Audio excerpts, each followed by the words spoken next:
शालिनीताई थरथरत्या आवाजात हात जोडून मुलाला विनवण्या करत म्हणाल्या, बाळा, तुझ्या या म्हाताऱ्या आईवर तरी दया कर.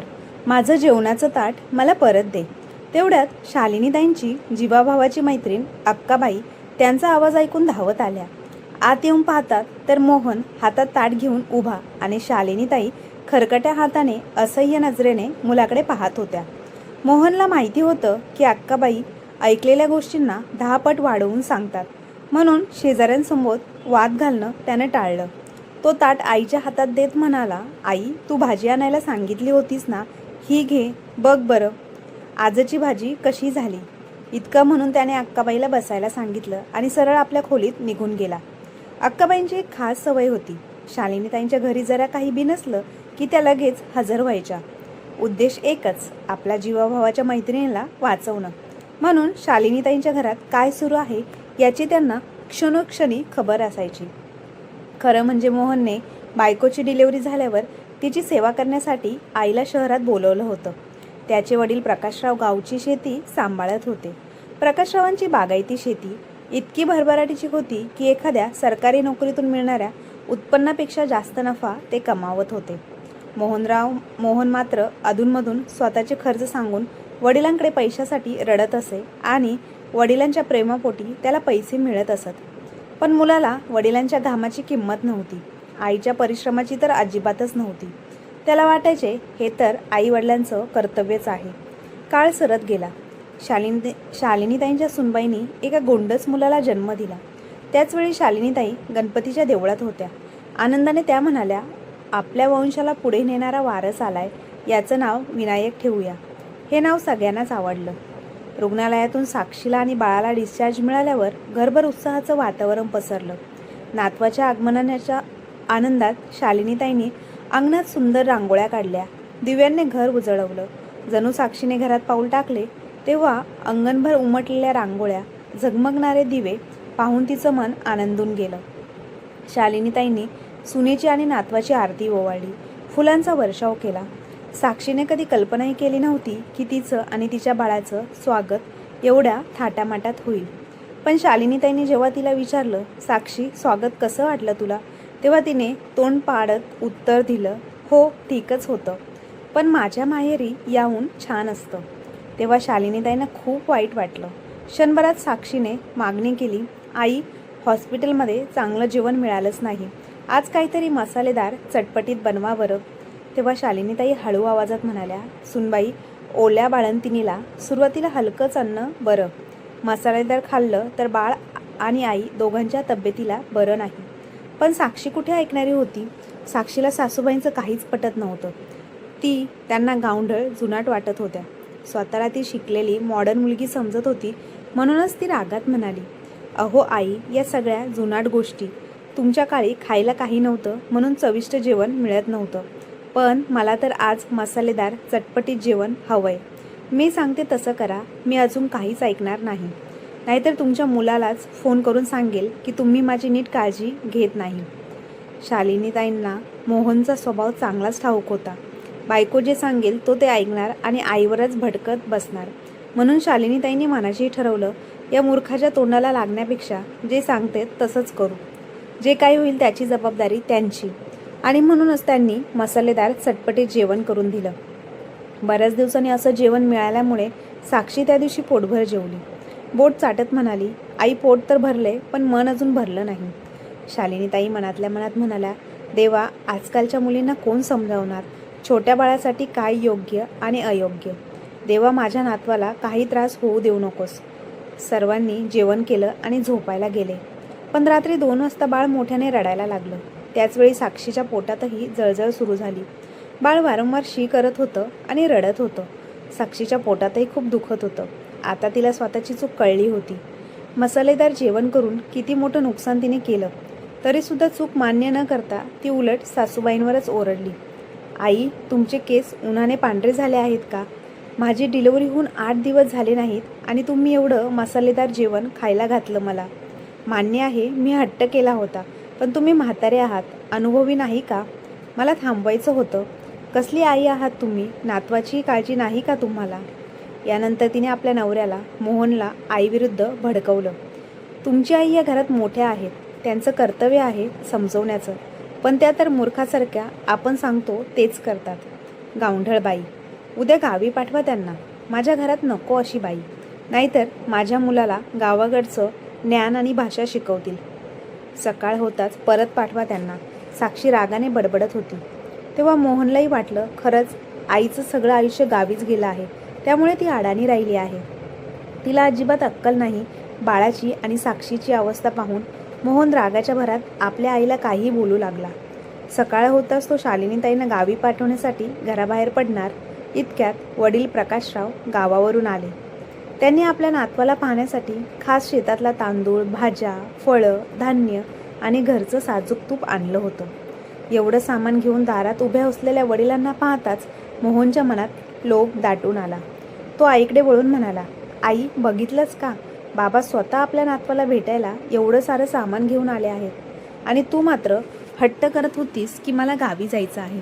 चल, तुझं सामान खोलीत ठेव आणि लगेच बाबांसाठी तुझ्या हातचा चहा नाश्ता बनव.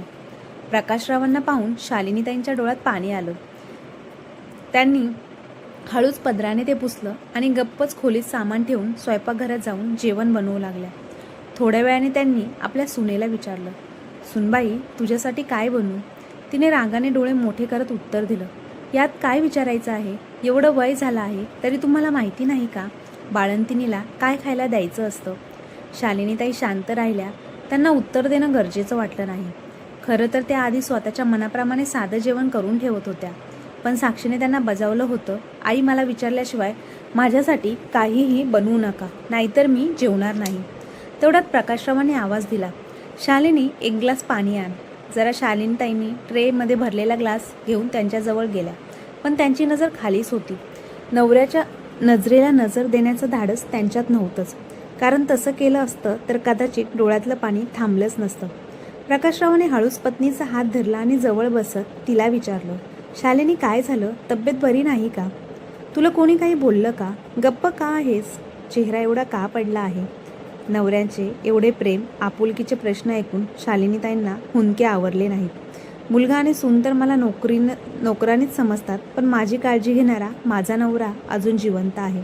तेव्हा प्रकाशरावांनी मायेने म्हटलं, शालिनी, मी आलो आहे, आता घाबरू नकोस. कोणी काही म्हटलं ते मला सांग. तुझा त्रास माझ्यापासून लपवू नकोस. थोडा वेळ रडून घेतल्यानंतर शालिनीताईंनी स्वतःला सावरलं आणि पाणी पुसत म्हणाल्या, मला काही त्रास नाही. मुलाजवळ आणि सुनेजवळ कसला त्रास असेल? इतक्या दिवसांनी तुम्हाला पाहिलं म्हणून डोळ्यात पाणी आलं.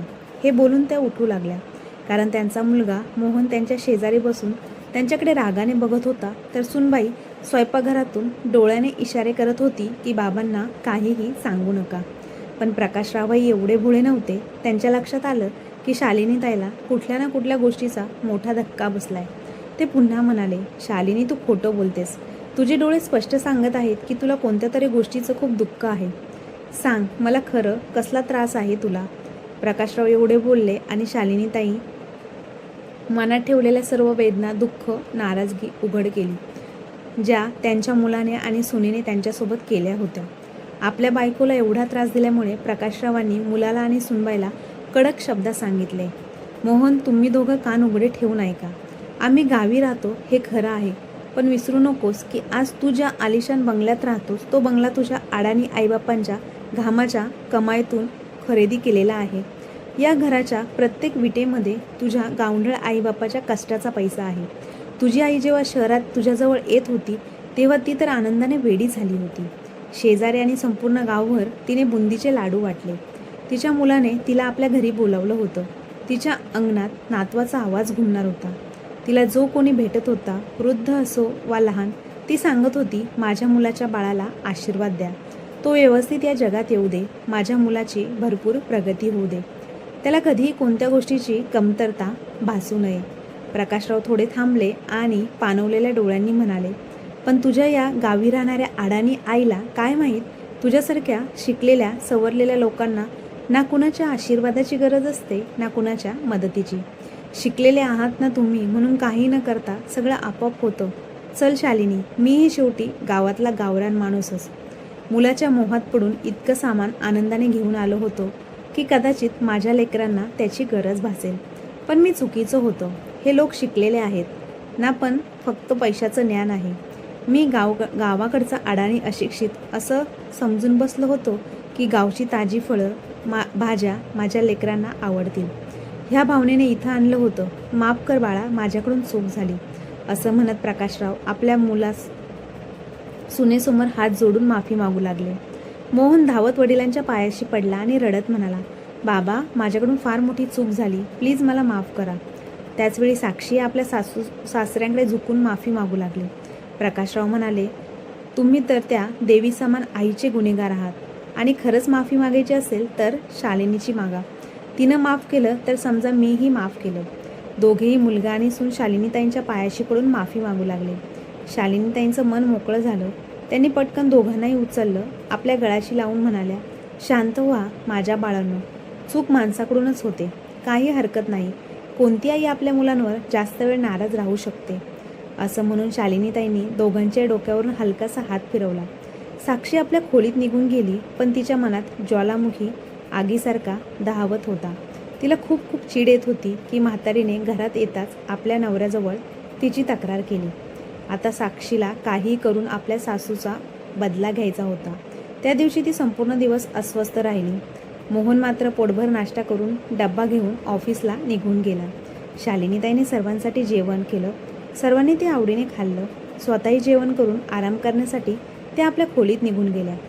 संध्याकाळ झाली तेव्हा शालिनीताईंनी पाहिलं की साक्षी स्वयंपाकघरात सर्वांसाठी चहा बनवत होती. तेव्हा शालिनीताई म्हणाल्या, सुनबाई, जोपर्यंत मी आहे तोपर्यंत तू फक्त आराम कर, नंतर तुलाच काम करावं लागणार आहे. तू चहा का बनवला? मी येतच होते ना बनवायला.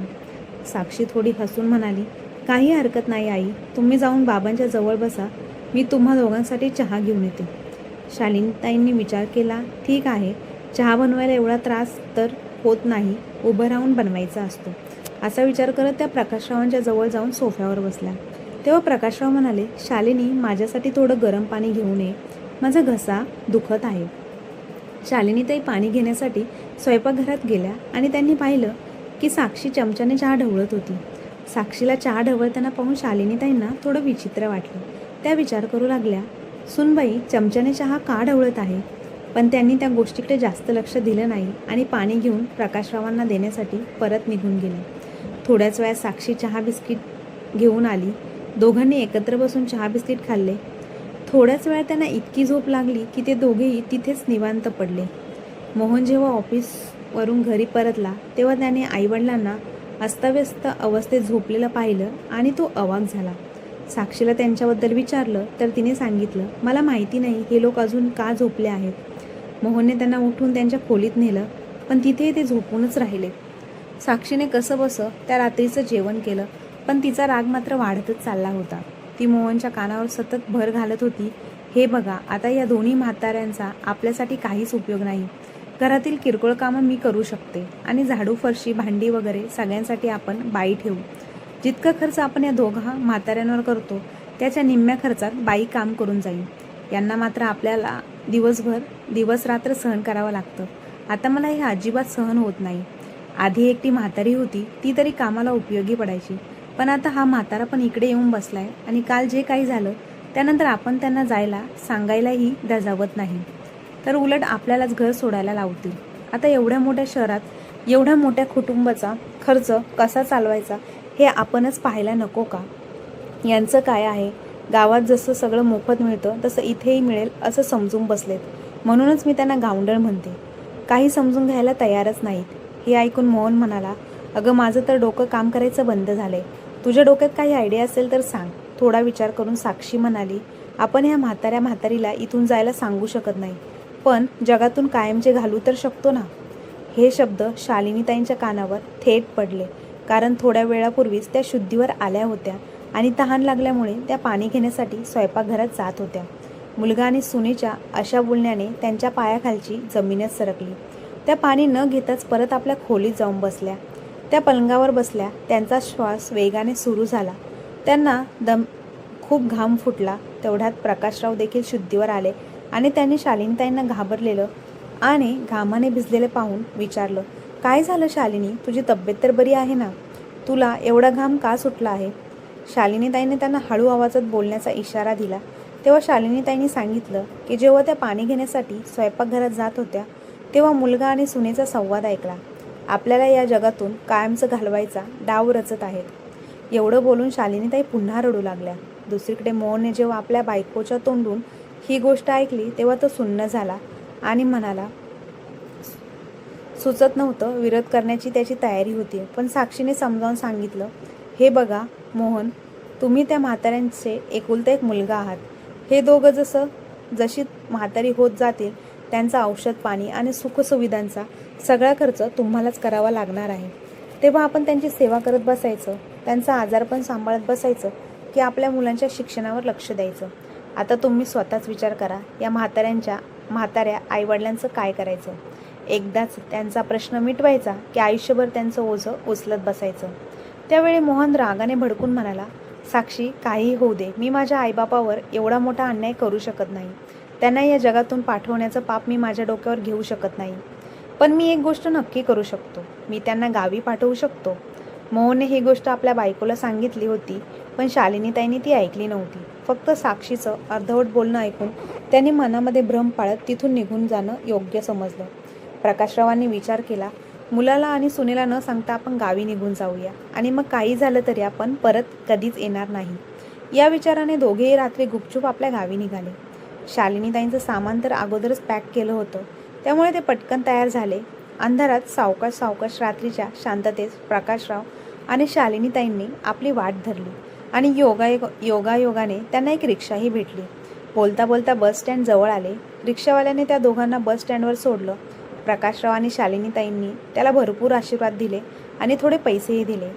त्यावर रिक्षावाला हात जोडून म्हणाला, तुम्ही तर देवदूत म्हणून आला आहात माझ्यासाठी. मला पैशांची खूप गरज होती. माझ्या बायकोला हार्ट अटॅक आला होता आणि मी मदतीसाठी मुलीच्या घरी गेलो होतो. पण तिच्या सासूबाईंनी एवढं खरं खोटं ऐकवलं की मी काहीही बोलू शकलो नाही आणि पैसे न मागता परत आलो. पण तुम्ही जेवढ्या पैशाची गरज होती तेवढे मला दिलेत. तुमचे मनपूर्वक खूप खूप आभारी. अशा शब्दानंतर रिक्षावाला थोड्या हलक्या मनाने निघून गेला आणि दोघांच्याही चेहऱ्यावर आनंदाचा आणि समाधानाचा प्रकाश उमटला. प्रकाशराव म्हणाले, बघितले शालिनी, आपण रात्रीच बाहेर पडलो म्हणून किती बरं झालं. आपल्यामुळे कुणाचा तरी जीव वाचला. सकाळ होताच प्रकाशराव आणि शालिनीताई बसमध्ये बसून आपल्या गावी निघाले. मोहनने पाहिलं की त्याची आई अजून उठलेली नाही आणि बाबा देखील नाही, म्हणून तो त्यांच्या खोलीत गेला. पण पाहिलं तर दोघेही गायब होते. त्याला समजत नव्हतं की आई बाबा कुठे गेले. मोहनने साक्षीला सांगितलं. ती मनातल्या मनात खूप आनंदी झाली. तिने विचार केला, बरं झालं काही न करता त्यांच्यापासून सुटका झाली. मोहनने गावी आपल्या शेजारी राहणाऱ्या काकांना फोन करून विचारलं. तेव्हा त्यांनी सांगितलं की ते दोघेही गावी आले आहेत. तेव्हा त्याच्या जीवात जीव आला. पण साक्षीला अजिबात सुखावलं नाही. तिला अजूनही काहीतरी चुकीचं वाटत होतं. काही दिवसांनी साक्षी आणि मोहन आपल्या आईवडिलांच्या घरी म्हणजे गावी आले. साक्षी त्यांच्या पायावर पडून माफी मागू लागली. हात जोडून म्हणाली, आई बाबा मला माफ करा, मी तुम्हा दोघांबरोबर खूप चुकीचं केलं. पण तुम्ही परत आल्यानंतर मला कळलं वृद्ध लोकांचं खरंच महत्त्व काय आहे. तुम्ही परत आलात, पण मी तुमच्या नातवाला व्यवस्थित सांभाळू शकत नाही. कृपया आमच्यासोबत चला आणि आमच्यासोबतच राहा. प्रकाशराव जो व्यवहारी माणूस होता ते म्हणाले, सुनबाई, तुला वेळेतच तुझ्या चुकीची जाणीव झाली ही गोष्ट खूप चांगली आहे. पण सध्या आम्ही तुझ्यासोबत येऊ शकत नाही, कारण आमच्या शेतातील सर्व कामे बाकी आहेत आणि हे चुकीचे दिवस आहेत. जेव्हा योग्य वेळ येईल तेव्हा याबद्दल विचार करू. पण शालिनीताईंचा जीव आपल्या नातवात इतका गुंतला होता की त्या सतत प्रकाशरावांना मुलाजवळ घेऊन जाण्यासाठी हट्ट करत होत्या. शेवटी नाईलाजाने प्रकाशरावांनी शालिनीताईंना शहरात आपल्या मुलाजवळ पाठवले. साक्षीसाठी शालिनीताई म्हणजे फुकटच्या मोलकरीण होत्या. ती शालिनीताईंचे कौतुक करून त्यांच्याकडून सर्व कामे करून घेत होती. शालिनीताई हसत हसत म्हणत होत्या, माझा मुलगा आहे, सूनही माझीच आहे, मग आपल्याच घरात काम करण्यास काय लाज. दिवस हळूहळू सरत होते आणि साक्षी रोज शालिनीताईंच्या समोर पैशांचं रडगाणं सुरू ठेवत होती. तिच्या या बोलण्यावर शालिनीताई गावी प्रकाशरावांना पैसे मागत होत्या. प्रकाशराव जोपर्यंत पैसे पाठवत होते, साक्षी त्यांच्याबरोबर प्रेमाने वागत होती. पण एके दिवशी बागेत काम करताना अपघात झाला. प्रकाशरावांचा पाय एका पिकलेल्या फळावर पडला आणि ते घसरून पडले. त्यांच्या कमरेचं आणि गुडघ्याचं हाड फ्रॅक्चर झालं. त्यांना घाईघाईने शहरात आणलं गेलं. आता साक्षीला हळूहळू जाणवू लागलं की तिच्या घरात एक आपत्तीच ओढावली आहे. तिचं वागणं हळूहळू सासू सासऱ्यांकडे नकारात्मक होत गेलं. शालिनीताईंच्या प्रत्येक छोट्या मोठ्या कामात ती काही ना काही चुका शोधू लागली. एकीकडे शालिनीताई नवऱ्याच्या तब्येतीमुळे चिंतित होत्या, तर दुसरीकडे सुनेच्या सततच्या टोकाच्या वागण्यामुळे त्रस्त होत्या.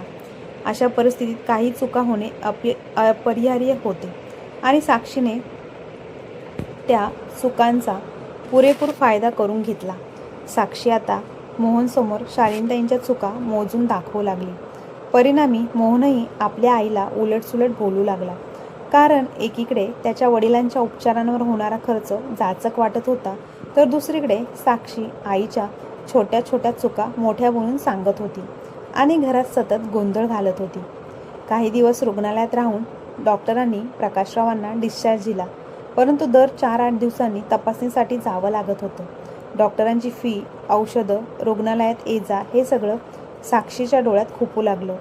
हळूहळू साक्षीने सासू-सासऱ्यांसाठी काम करणं कमी केलं. ती त्यांना आरामात राहू देत नव्हती.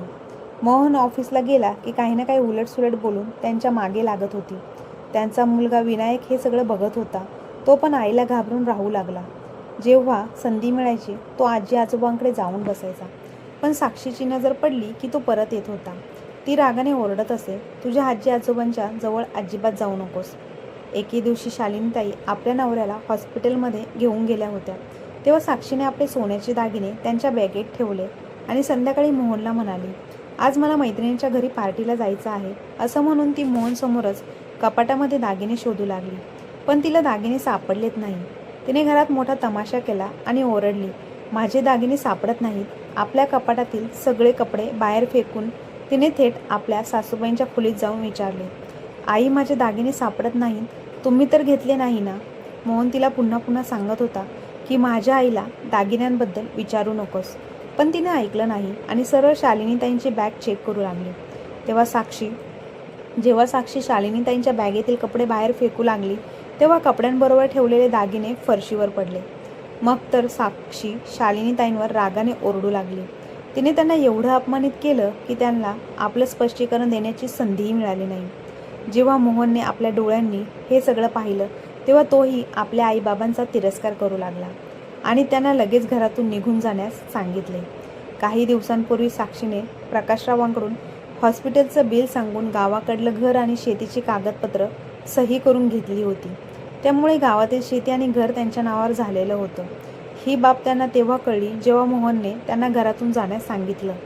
मोहन म्हणाला, तुम्ही चुकूनसुद्धा गावी जाऊ नका, कारण तिथली सगळी संपत्ती आता माझ्या नावावर आहे. आता प्रकाशरावांना समजत नव्हतं की कुठे जावं आणि काय करावं. मुलाने घरातून हकलल्यानंतर दोघेही वृद्ध दाम्पत्य हळूहळू अंधारलेल्या रस्त्यावर चालू लागले. चालता चालता ते एका हॉटेलजवळ थांबले. हॉटेलचा मालक नाराजी व्यक्त करत होता. आजकालच्या मुलांना काय झालं आहे, सतत सुट्ट्या घेत आहेत.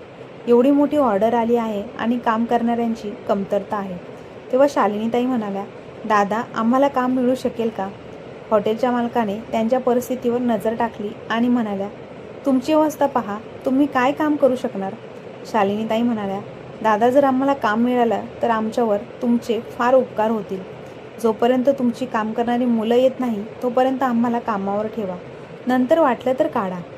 हॉटेलच्या मालकाला काम करणाऱ्या माणसांची गरजच होती, म्हणून त्याने त्या दोघांना कामावर ठेवलं.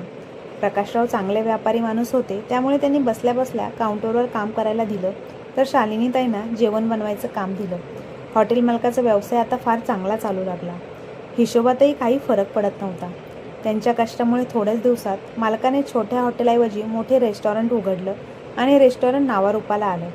रेस्टॉरंटच्या प्रसिद्धीमुळे प्रकाशरावांनी आपल्या मालकाला सुचवलं, आपण शहराच्या दुसऱ्या टोकाला जिथे लोकसंख्या जास्त आहे तिथे अजून एक रेस्टॉरंट सुरू करूया, तिथे आपल्याला चांगला प्रॉफिट होईल. मालक खूपच उदार मनाचा होता. तो म्हणाला, तुझ्याकडे स्वतःचे पैसे असूनसुद्धा तू स्वतःचा व्यवसाय सुरू करण्याऐवजी मला आणखी एक रेस्टॉरंट सुरू करायला सांगतोस, हे तुझं मोठेपण आहे. तुझ्या प्रामाणिकपणामुळे मी प्रभावित झालो आहे. म्हणूनच मी ठरवलं की हे नवं रेस्टॉरंट तुझ्या नावाने उघडेल. माझा पूर्ण सहभाग राहील, पण रेस्टॉरंट तुझं असेल. आणि खरंच त्या मालकाने त्यांना पूर्ण सहकार्य केलं. पाहता पाहता प्रकाशराव आणि शालिनीताईंचं स्वतःचं रेस्टॉरंट उघडलं. जेव्हा त्या रेस्टॉरंटचं उद्घाटन होणार होतं तेव्हा मोहन आणि साक्षी तिथे आले होते, कारण मोहन त्या रेस्टॉरंटमध्ये एक कर्मचारी म्हणून होता. उद्घाटनावेळी जेव्हा मालकाचं नाव जाहीर झालं प्रकाशराव, तेव्हा साक्षी आणि मोहनला दचकल्यासारखं झालं. मनात विचार आला, अरे हे आपले बाबाच तर नाहीत ना. पण लगेच त्यांना वाटलं, इतक्या मोठ्या रेस्टॉरंटविषयी ते स्वप्नातही विचार करू शकणार नाहीत. तेवढ्यात प्रकाशरावांच्या आजूबाजूला बॉडीगार्ड चालत होते आणि त्यांच्या मागे शालिनीताई होत्या. प्रकाशरावांनी रेस्टॉरंटचं रिबिन कापलं तेव्हा त्यांच्या अंगावर फुलांचा वर्षाव झाला. जेव्हा त्यांच्या या वयातल्या एवढ्या मोठ्या यशाचं रहस्य विचारलं गेलं तेव्हा प्रकाशरावांनी सांगितलं, माझ्या या यशाचं श्रेय माझ्या मालकाला जातं, ज्यांच्या छोट्याशा हॉटेलमध्ये आम्ही नोकर होतो. तिथे आम्ही मनापासून आणि प्रामाणिकपणे काम केलं आणि आज या उंचीवर पोचलो. आयुष्यात अनेक वळणं येतात, आमच्या आयुष्यातही आली. आम्ही कधी चोरी केली नाही, घरात खायला नसतानाही उपाशी झोपलो, कधी भीक मागून खाल्लं पण कधी चोरी करून खाल्लं नाही. एकेकाळी आपलेच वाटणारे लोक होते ज्यांच्यावर आम्ही पूर्ण विश्वास ठेवला, पण त्याच लोकांनी आम्हाला फसवलं आणि आमचं सगळं काही हिसकावून घेतलं. पण म्हणतात ना, हातातलं धन कोणीही चोरू शकतं, पण नशिबात आणि कर्मात लिहिलेलं कोणीही चोरू शकत नाही. आमच्यासोबतही तसंच घडलं. आम्ही चांगलं कर्म केलं म्हणून आज या टप्प्यावर आलो. हीच आमची खरी कथा आहे. प्रकाशरावाने एवढं सांगितल्यावर सगळ्या हॉलमध्ये टाळ्यांचा कडकडाट झाला. मोहन आणि साक्षी लाजून मान खाली घालून बसले. दुसऱ्या दिवशी सर्व कर्मचारी आपापल्या कामाला लागले. त्यावेळी मोहन सरळ प्रकाशरावांच्या केबिनकडे निघाला. त्याला शिपाई थांबवत म्हणाला, अहो तुम्ही कोणती अपॉइंटमेंट न घेता सरांच्या केबिनमध्ये कसे जाऊ शकता? मोहनने उग्र स्वरात उत्तर दिलं, तू मला थांबवणारा आहेस? कोण आहेस? तुला माहिती आहे मी कोण आहे? जर मी सरांकडे तुझी तक्रार केली तर तुला आत्ता लगेच कामावरून काढून टाकतील. तेव्हा तो शिपाई म्हणाला, सर आपली ओळख मला माहिती नाही, पण मी आधी सरांची परवानगी घेऊन येतो, त्यानंतरच तुम्हाला आत घेऊन जाईल. मोहनला नाईलाजाने बाहेर उभे राहावे लागले. शिपाई आत जाऊन प्रकाशरावांकडून परवानगी घेऊ लागला, परंतु प्रकाशराव म्हणाले, त्यांना आत्ताच आत येऊ देऊ नका. मोहन दिवसभर बाहेरच उभा राहिला. प्रकाशराव मोहनला भेटलेच नाहीत आणि दिवसभर मोहन वाट पाहत राहिला. ज्या कामासाठी अपॉइंटमेंट होती ते काम न झाल्यामुळे दुसऱ्या दिवशी त्याला कामावरून काढून टाकले. नोकरी गेलेली प्रकाशरावांची भेटही होत नव्हती. आता मोहनला टेन्शन आलं होतं. प्रकाशरावांचं गावचं घर आणि शेती विकून भरपूर पैसे मिळू शकेल असा विचार करून साक्षी एका दलालाला भेटायला गेली, पण तिला कळाले की दुसऱ्या कोणत्या तरी दलालाने तिला फसवून त्या कागदावर तिच्या सह्या घेतल्या होत्या. त्या संपत्तीवर पहिल्यांदाच हक्क मिळाला होता. साक्षीला 1 रुपयाचाही फायदा झाला नाही. दुसरीकडे मोहन तणावात तर साक्षी काळजीत होती. जेव्हा त्यांच्या मुलाला शिक्षणासाठी पैशाची आवश्यकता होती तेव्हा त्यांनी राहत्या घरालाही विकून टाकलं जिथे ते राहत होते. आपल्या आई वडिलांची दयनीय अवस्था पाहून विनायकच्या मनात ती वेदनादायी आठवण पुन्हा ताजी झाली, जेव्हा त्याच्या आईने आपल्या आजी आजोबांना जेवणाचं ताट हिसकावून उपाशी ठेवलं होतं आणि आता स्वतः तीच एका अन्नासाठी तडफडत आहे. प्रकाशराव इतक्या मोठ्या मनाचे होते की त्यांना तो दिवस वारंवार आठवायचा. तोच दिवस जेव्हा त्यांच्या लेकरांनी त्यांना घरातून हकलून बाहेर काढले होते आणि त्यांना एक वेळ भीक मागावी लागली होती. तेव्हा ते शालिनीताईंना म्हणाले, आपण असं करू, संध्याकाळी जेवणानंतर उरलेलं अन्न गरिबांमध्ये वाटूया.